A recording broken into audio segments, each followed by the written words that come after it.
मैं आपके सामने एक इंसिडेंट रख रही हूँ। आपको बस इतना करना है कि अपने मन में सोचना है कि उस घटना को लेकर उठाए गए कदम सही हैं या गलत। जब दुनिया के किसी कोने में नेचुरल डिजास्टर जैसे अर्थक्वेक या सुनामी आती है या फिर कोई टेररिस्ट अटैक होता है, तब लोगों को रेस्क्यू करने के लिए पूरी दुनिया भर से लोगों द्वारा फंड दिया जाता है। लोगों की सेफ्टी की कामना की जाती है और उन लोगों को एवरी पॉसिबल वे में मदद देने की कोशिश होती है। जैसे 2015 में नेपाल में आए अर्थक्वेक के दौरान भारत ने अगले ही दिन 187 टन सप्लाई भेजी और शेल्टर लगाए। वर्ल्ड बैंक के द्वारा $500 मिलियन नेपाल की सहायता में दिए गए और आम जनता ने इंटरनेट के माध्यम से एक दूसरे को स्ट्रांग रहने को कहा। जितना मैं अज्यूम कर रही हूँ आपका आंसर होगा ये तो बिल्कुल सही कदम थे। अब एक और इंसिडेंट, जॉनी डेप जो कि एक अमेरिकन एक्टर है। जब उनकी एक्स वाइफ द्वारा उन पर डोमेस्टिक वायलेंस का आरोप लगाया, तब लाखों लोगों ने जॉनी डेप को सपोर्ट किया। इंटरनेट पर जॉनी डेप के इनोसेंट होने के सबूत और रीजन शेयर किए और जब कोर्ट ने भी जॉनी डेप को इनोसेंट बताकर एम्बर हर्ड पर $15 बिलियन की पेनल्टी की सज़ा दी, तब लोगों ने इस पर खुशी जताई हजारों ट्वीट और पोस्ट के माध्यम से। पर क्यों? लोगों को खुशी क्यों हुई? उन्होंने तो कोई केस नहीं जीता, ना ही उनको इससे कोई फ़ायदा हुआ। ये केस तो केवल दो लोगों के बीच में था, जिसमें से एक जीत गया और दूसरे को सज़ा मिली। वेलकम, मैं आपका स्वागत करती हूँ इस वीडियो में और आज हम जानेंगे कि कैसे इंसानियत और ये अनंत ब्रह्मांड एक दूसरे को इन्फ्लुएंस करता है। पर सबसे इम्पोर्टेंट, इसके पीछे का कारण, जिसे हम आज समझने की पूरी कोशिश करेंगे। तो शुरू करते हैं। लॉ मतलब वो चीज़ जो सर्टेन काइंड ऑफ ट्रेजेक्टरी यानी एक तरह के पैटर्न को फॉलो करें। Nobody can escape the law of nature because nature is working under a super power.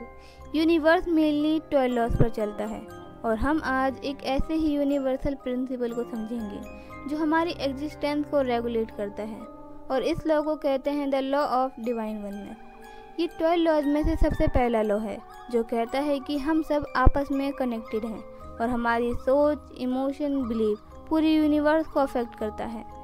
आज मैं सबको एक जर्नी पर ले जाना चाहूँगी जिसमें आप जानेंगे कि कैसे हमारे इमोशन, थॉट, बिलीफ एक चेन रिएक्शन की शुरुआत करते हैं जो कि कैसे पूरे यूनिवर्स को आपस में जोड़ते हैं। लॉ ऑफ डिवाइन वननेस एक यूनिवर्सल ट्रुथ है जो ये कहता है कि हम सब आपस में इंटरकनेक्टेड हैं। इस यूनिवर्स का हर एक पार्टिकल, हमारी हर एक सोच, इमोशन, एक्शन और हर एक इवेंट एक बड़े कॉस्मिक टेपेस्ट्री में बुनकर एक सिंगल मैग्निफिसेंट होल बनाता है।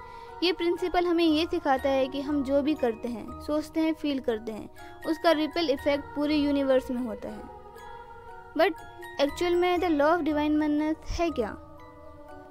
तो लॉ ऑफ डिवाइन वननेस को समझने के लिए सबसे पहले हमें ये मानना होगा कि ये एक सिंगल यूनिफाइंग फोर्स है जो सब चीज़ों को आपस में जोड़ती है। आप इसे भगवान, यूनिवर्स, सोर्स ऑफ एनर्जी, कुछ भी बोल सकते हैं। ये फोर्स हर एक चीज़ जो एग्जिस्ट करती है उसकी फाउंडेशन है। लॉ ऑफ डिवाइन वननेस का एसेंस ये है कि हम सब इस डिवाइन इंटरकनेक्टेड यूनिवर्स का हिस्सा हैं। हम सब एक दूसरे से जुड़े हुए हैं और नेचर से, हर एक लिविंग बीइंग से और इस ब्रह्मांड से भी। सिंपल वर्ड्स में कहूँ तो लॉ ऑफ डिवाइन वननेस ये कहता है कि हमारे और इस यूनिवर्स की किसी भी चीज़ के बीच में कोई सेपरेशन नहीं है। इसका मतलब ये है कि हम दूसरों के साथ जो भी करते हैं वो हम अपने साथ भी करते हैं। जब हम किसी और को नुकसान पहुंचाते हैं तो हम अपने आप को भी नुकसान पहुंचाते हैं। मॉडर्न साइंस, खासकर क्वांटम फिजिक्स, हमें ऐसे कुछ इंसाइट देती है जो लॉ ऑफ डिवाइन वननेस के विजडम से मेल खाते हैं। क्वांटम फिजिक्स ये बताती है कि सब एटॉमिक लेवल पर यूनिवर्स में सब कुछ सेम फंडामेंटल पार्टिकल से बना है।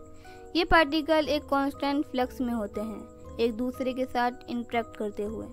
फॉर एग्जांपल क्वांटम इंटेंगलमेंट ये दिखाता है कि पार्टिकल ऐसे इंटरकनेक्टेड हो सकते हैं कि एक पार्टिकल की स्टेट दूसरे पार्टिकल की स्टेट को तुरंत प्रभावित करें, चाहे वो कितनी भी दूरी पर क्यों ना हो। ये फिनोमिना एक गहरे अंडरलाइन की यूनिटी की तरफ इशारा करता है जो लॉ ऑफ डिवाइन वननेस के कॉन्सेप्ट के साथ रेजोनेट करता है। लॉ ऑफ डिवाइन वननेस को सच में समझने के लिए ज़रूरी है कि हम देखें कि हमारे डेली लाइफ में कैसे मैनिफेस्ट होता है। तो चलिए कुछ प्रैक्टिकल एग्जांपल देखते हैं। जब आप एक पत्थर किसी तालाब में फेंकते हैं तो आपने नोटिस किया होगा कि उसमें कैसे रिपल्स आती हैं।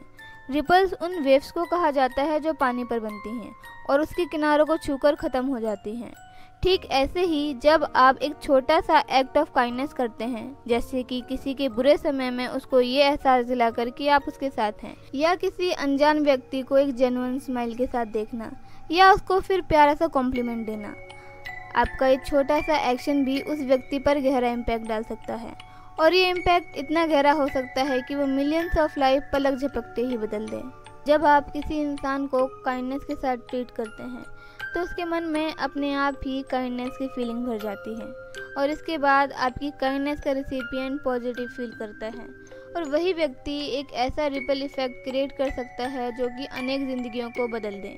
ये चेन रिएक्शन हमारे एक्शन की इंटरकनेक्टेडनेस और पॉजिटिव एनर्जी की पावर को शो करता है। क्या आपने कभी देखा है कि इमोशन कैसे किसी ग्रुप में आग की तरह फैल जाते हैं? जब एक इंसान खुश होता है तो उसकी एनर्जी अक्सर आसपास के लोगों की स्पिरिट को लिफ्ट करती है। इसी तरह जब कोई उदास या गुस्सा होता है तो उसकी नेगेटिव एनर्जी पूरे एटमॉस्फेयर को नेगेटिव कर देती है। लॉ ऑफ डिवाइन वननेस का सबसे महत्वपूर्ण इम्प्लीकेशन ये समझाना है कि हमारी सोच और इंटेंशन सिर्फ हम तक सीमित नहीं है, इनका प्रभाव हमारे आसपास और वर्ल्ड में बहुत दूर तक जाता है। हमारी हर सोच तालाब में फेंके गए पत्थर की तरह है जो रिपल्स क्रिएट करते हैं। 9 अगस्त की रात को वेस्ट बंगाल के आर्जिकल मेडिकल कॉलेज में एक डॉक्टर का रेप करके उसका मर्डर कर दिया जाता है। वहाँ से वी वांट जस्टिस की शुरुआत होती है। इनिशियली इसमें डॉक्टर जुड़े, फिर अलग अलग स्टेट की आम जनता भी इस मूवमेंट में शामिल होती गई। 9/11 ट्विन टावर अटैक। 11 सितंबर 2001 को अल-कायदा के टेररिस्ट ने न्यूयॉर्क सिटी के ट्विन टावर पर अटैक किया, जिसमें लगभग 3000 लोगों की जान गई। 9/11 अटैक के रिस्पांस में पूरा वर्ल्ड एक हो गया टेररिज्म को ख़त्म करने के लिए।